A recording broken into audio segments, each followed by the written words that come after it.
महिला अपराधों का बढ़ता ग्राफ। क्या आधुनिक नारी में घट रही है विवाह के प्रति सहानुभूति?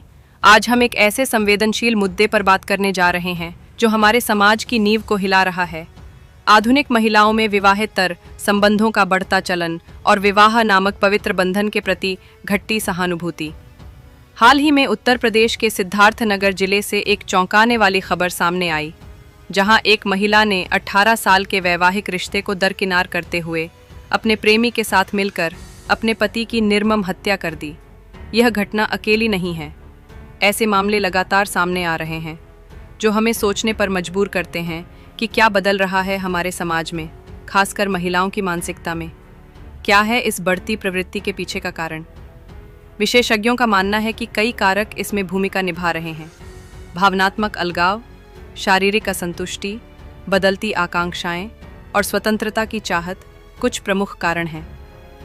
आज की महिलाएं आर्थिक रूप से सशक्त हैं, आत्मनिर्भर हैं और अपने फैसलों को लेकर अधिक मुखर हैं।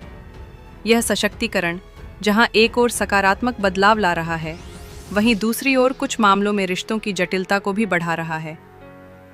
एक सर्वे के मुताबिक भारत में 10 में से 7 विवाहित महिलाएं अपने पति से बेवफाई करती हैं। इसके पीछे कई बार पति का घर के कामों में हाथ न बटाना या रिश्ते में बोरियत महसूस होना जैसे कारण बताए जाते हैं।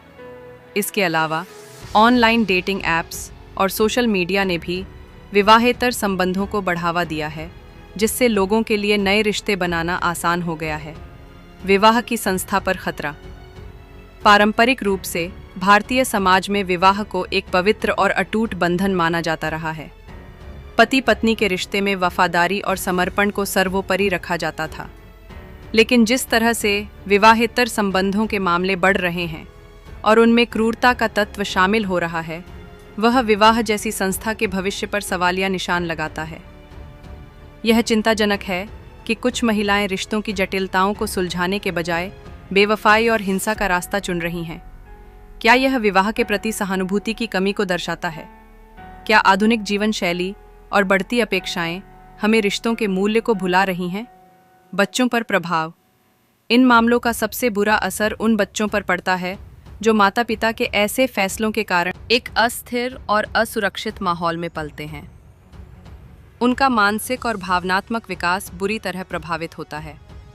यह समय है जब हमें इस गंभीर सामाजिक समस्या पर चिंतन करना होगा। हमें रिश्तों में संवाद, समझ और विश्वास को मजबूत करने की दिशा में काम करना होगा। समाज, परिवार और व्यक्ति सभी को अपनी भूमिका समझनी होगी ताकि विवाह की पवित्रता और पारिवारिक मूल्यों को बचाया जा सके। श्रीमती संगीता वाइफ ऑफ कन्नन, जो रहकट थाना डबरुआ की रहने वाली हैं, इन्होंने अपने पति श्री कन्नन की गुमशुदगी की वो दिनांक 2/6 से घर नहीं आए हैं बाबत एक प्रार्थना पत्र दिए, जिसके संदर्भ में दिनांक 5 को ही थाना कोतवाली डबरुआ में गुमशुदगी दर्ज कर ली गई थी। गुमशुदगी की जांच थाना कोतवाली डबरुआ पुलिस द्वारा की जा रही थी। जांच के मध्य ये बात प्रकाश में आई कि खुद संगीता अपने पति कन्नन को साथ लेकर कहीं गई थी। कन्नन की गुमशुदगी के संदर्भ में पुलिस द्वारा संगीता से ही कड़ाई से पूछताछ की। संगीता द्वारा कड़ाई से पूछताछ में ये बात स्वीकार किया कि उसके प्रेमी अनिल शुक्ला, जो थाना ललिया जनपद बलरामपुर के रहने वाले हैं, इन दोनों लोगों ने मिलकर कन्नन को कहीं बलरामपुर में राप्ती नदी पे कुछ खिलाकर, नशीला पदार्थ खिलाकर उसको वहाँ कहीं नदी में फेंक दिया है।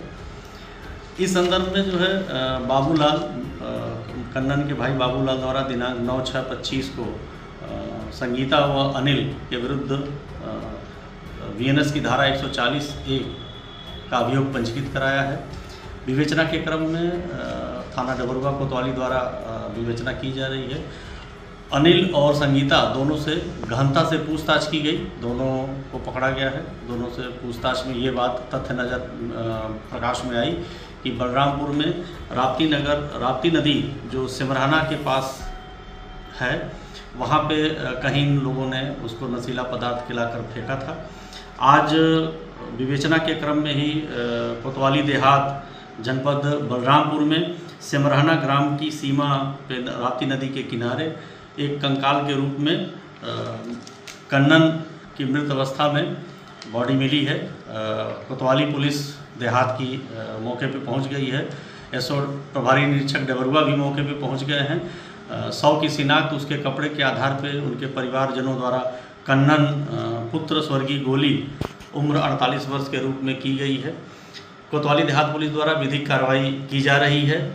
कोतवाली डबरुआ द्वारा दोनों मुलजिमों से संगीता व अनिल जो पुलिस की हिरासत में है, इनसे गहन पूछताछ की जा रही है। आगे की विधिक कार्रवाई की जाएगी।